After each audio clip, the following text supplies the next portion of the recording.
როცა პირველად სვანეთის გაცნობას სცადა, მაშინაც ასეთი ამინდი იყო. ბურუში გახვეული ქართველების ჯადოსნური მხარე ასე კიდევ უფრო საინტერესო ჩანდა. ნორვეგიიდან სასწავლო ტურზე ჩამოსული ნისლიანი ამინდის გამო სვანეთზე მხოლოდ ისტორიების მოსმენას დასჭირდა, მაგრამ როგორც ამ მხარეს ჩვევია, უკან მაინც მოაბრუნა. 20 წლის შემდეგ უკვე ტურიზმში დაგროვებული გამოცდილებით სვანეთში დაბრუნდა. აი ამ დროს მიხვდა, რომ მთებში ჩაფლული, თითქოს მკაცრი მხარე მისი მეორე სახლი იყო. I was on a summer course in Georgian. It was still the Soviet Union. And we were supposed, at the end of the course, it was a 6 weeks course in Tbilisi, to go to Svaneti for an excursion by helicopter.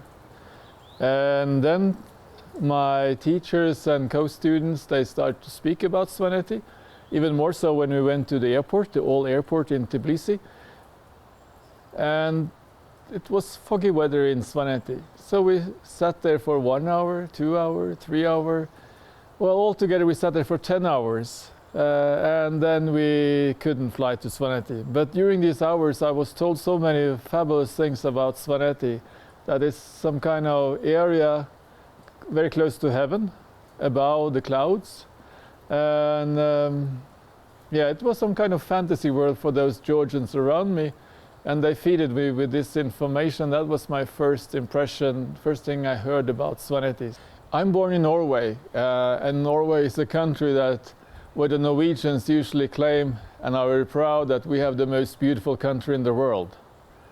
And when I came here to Svaneti, that position was very much challenged. It was like, who is the most beautiful? Is it your sister or your brother? So I came to terms with the fact that they are both beautiful, and I guess in some respects Svaneti is even more dramatic, and the mountains are higher, and maybe sometimes even more beautiful. But of course there are beautiful areas of Norway too, with the fjords and so on, so it's 1-1, I think.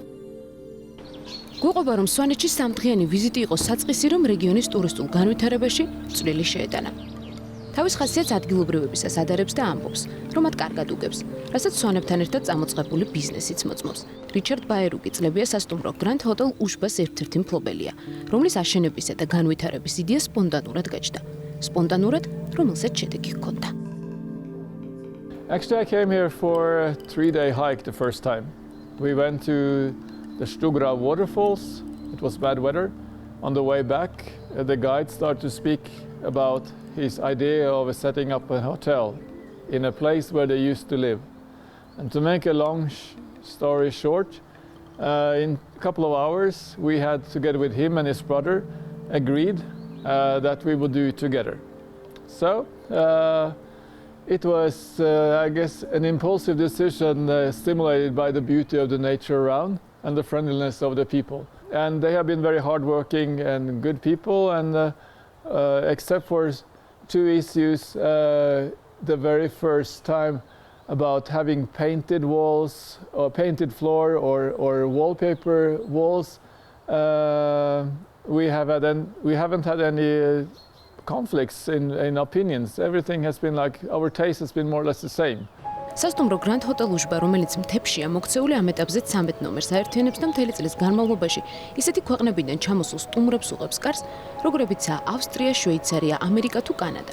თავად რიჩარდი გვიყვება, რომ ტურისტები ისეთი ქვეყნებიდან ჩამოდიან, სადაც მთისა და ბუნების დანაკლისი წესით არ უნდა ჰქონდეთ, მაგრამ ისინი სიახლის ძიებაში არიან. მიაჩნია, რომ სვანეთში ბევრი ამოუცნობი ადგილია, რომლის შესახებაც ტურისტებმა უნდა იცოდნენ. ამიტომაც ჯერ ბევრი იარა. შემდეგ კი წიგნი დაწერა. წიგნი მარშრუტების შესახებ, რომელიც ტურისტებს ჯერ კიდევ უცნობ სვანეთს გააცნობს. After having walked and walked and walked and skied and skied and skied for many years, making photos and writing down where you can go wrong, where you should go right. Actually, I made half of the hikes when somebody asked me it will include GPS data, right? And I had to admit I hadn't written it down, so I had to re-walk all the hikes. But in this book we have 96 different tours that you can make on foot, on ski, on horse or on bike.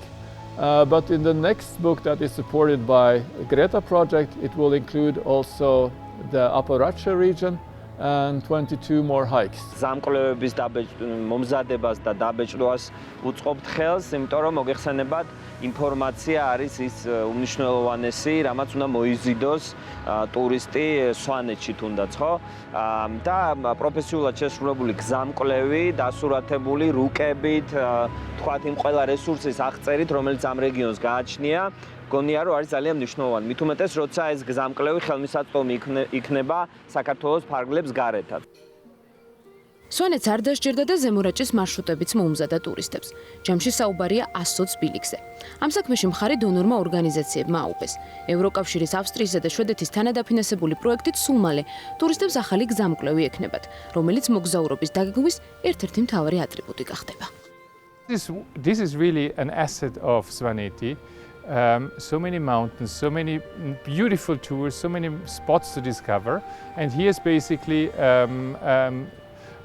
investigated all. He has gone all along these trails and had put together a book, which is together with the financial support of Greta being now republished in even a wider format. Yeah? So I can only recommend, come here, take the book and explore the countryside.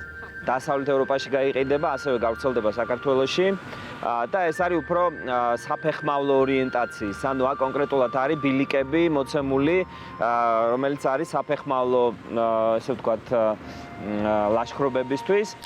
I learned about this project when COVID had started in the summer of 2020, and I saw that they were launching a project where they were highlighting also something called guidebooks for the mountainous areas of western Georgia.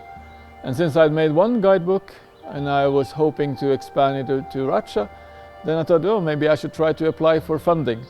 So we did, and we got the funding. So actually the funding goes to printing a new book.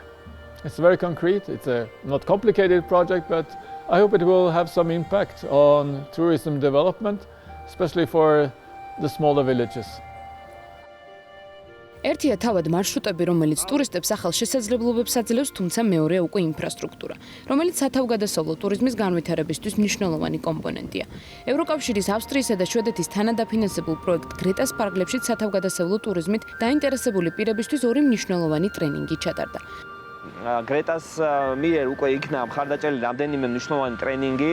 ეს იყო გიდების გადამზადება, ტრეკინგ გიდები გადამზადდა მთაში, მთის ლაშქრობებისთვის. ეს იყო საერთაშორისო სტანდარტის მიერ გაკეთებული ტრენინგი, რომელიც 7 მოდულს მოიცავდა. ანუ რაღაც ერთჯერადი ტრენინგი არ იყო, ანუ იყო კურსი, აი მთელი რაღაც ფაქტიურად უნივერსიტეტივით გამოვიდა, ესე დაამთავრეს ამ ადამიანებმა და იყვნენ როგორც მესტიის მუნიციპალიტეტიდან, ესე რაჭიდან, რაჭალეჩხუმიდან ეს ადამიანები.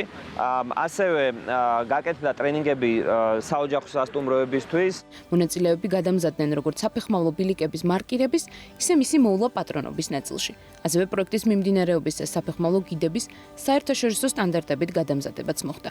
გარდა ამისა, დონორების დახმარებით რეგიონში ტურიზმის სექტორში მომუშავე მეწარმეების მხარდაჭერაც ხდება, სადაც პროექტ გრეტას არა ინდივიდუალური, არამედ კომპლექსური მიდგომა აქვს, რაც გავლენას საბოლოო ჯამში მაღალმთიანი რეგიონების განვითარებაზე ახდენს. We support businesses to raise their incomes, create jobs, access finance, also helping to improve laws and regulations, specifically in the mountainous regions. With the Greta project, we support organic agriculture and sustainable mountainous tourism development, because we believe that there is a lot of economic potential in these areas, and it's so important to preserve the natural beauty and preserve the environment in these regions. In sustainable tourism, we have 32 small medium enterprises we are supporting, and we are supporting how? We are supporting, for example, provide equipment in order to enhance their services, their equipment for the kitchen, for example, local solar panels, and also to rebuild some small guest houses or to support some small restaurants. This is how we are working with these small grant schemes. გრეტა როცა თავიდან დაიწერა, 3 დონორის მიერ არის მხარდაჭერილი, როგორც იცით, ეს არის ევროკავშირი, შვედეთი და ავსტრია. თავიდანვე 3 დონე განისაზღვრა, რითიც უნდა მიეღწია პროექტ ცვლილებები, ხო? პირველი დონე ეს არის პოლიტიკის დონე, ანუ სტრატეგიული დონე, სადაც ჩვენ ვეხმარებით ადგილობრივ რეგიონს სტრატეგიების შემუშავებაში და გეგმების დადებაში, რომ ტურიზმის განვითარება ხდებოდეს ორგანიზებულად, გეგმის და სტრატეგიული ხედვის გათვალისწინებით. პირველი აქ ტურიზმი არის და განვითარება აქაურებს. ყოველწლიურად იმატებს მოთხოვნილება თვის ტურიზმზე. დაიწყო ფიქრი მოსახლეობამ, სადაც ვეხმარება ეს გრეტა. ყურებადი გახდა და ეს მაგალითი არ არის რაღაცა ისეთი, რომელსაც ვერ დაინახავს აქაური მოსახლეობა და ვერ შეიგრძნობს. ამიტომ ეს ხედვის, სწავლებისა და ამ ყველაფერმა უკვე გაუჩინა სხვასაც და გადამდებივით არის ეს ყველაფერი. თავარი იყო რომ დაგვენახა და ენახათ შეიძლებოდა თუ არა მაგის გაკეთებოდა. ამ შესაძლებლობამ უკვე გაგვიჩინა სხვის ამ შესაძლებლობის გაჩენა და სურვილი არის, უკვე შესაძლებლობით ხდება, გამოცდილების გაზიარება ხდება უკვე მერე ერთმანეთთან და უკვე წარმატებული პროექტები ხდება ეს ყველაფერი. ისტორია, კულტურა და უნიკალური მარშრუტები, რითაც აქამდე უცნობს სვანეთს აღმოაჩენ. სვანეთში ახლა ამისთვის ზრუნავენ, ფიქრობენ და ცდილობენ რეგიონის ყველა წერტილი თავისი ისტორიითა თუ უნიკალური პეიზაჟებით ყველამ გაიცნოს, რაც საბოლოო ჯამში ახალ შესაძლებლობებს აჩენს.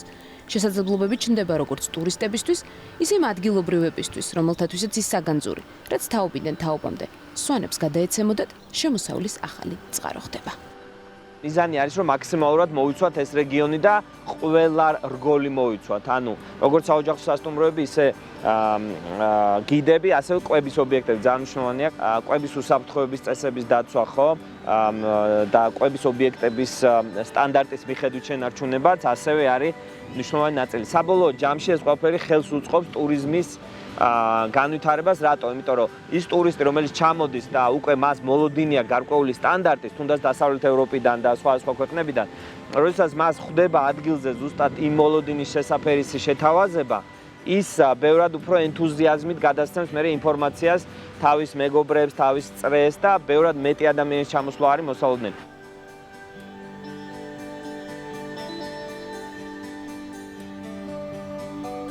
სვანეთის მაგალითზე უახლოეს მომავალში დაიწყება სვანეთის ტურიზმის განვითარების სტრატეგიისა და გეგმის შემუშავება. ეს არის ხანგრძლივი პროცესი, რომელშიც იქნება ჩართული როგორც ადგილობრივი მუნიციპალიტეტი, ისე ადგილობრივი თემი მთლიანად, ტურიზმში ჩართული მოთამაშეები და ეს პროცესი წარიმართება სვანეთის DMO-ს, ანუ დანიშნულების ადგილის მართვის ორგანიზაციის ლიდერობით. და ისინი ჩვენი ახლო პარტნიორები არიან ამ თვალსაზრისით. ძალიან სწორი ნაბიჯები გადაგვევინა გრეტამ ამ ნაწილში. დაგვაფიქრა პანდემია მოგვიტანა ის რომ უფრო მეტი პროდუქციის შექმნაზე არის აუცილებლად ფიქრი დასაჭირო და გრეტამ ამას საშუალება მოგცა და გვეხმარება და მოსახლეობამ სწორად უღებს ალღოს და ალბათ სულ სხვა გარემოში ვიქნები 4-5 წლის მერე.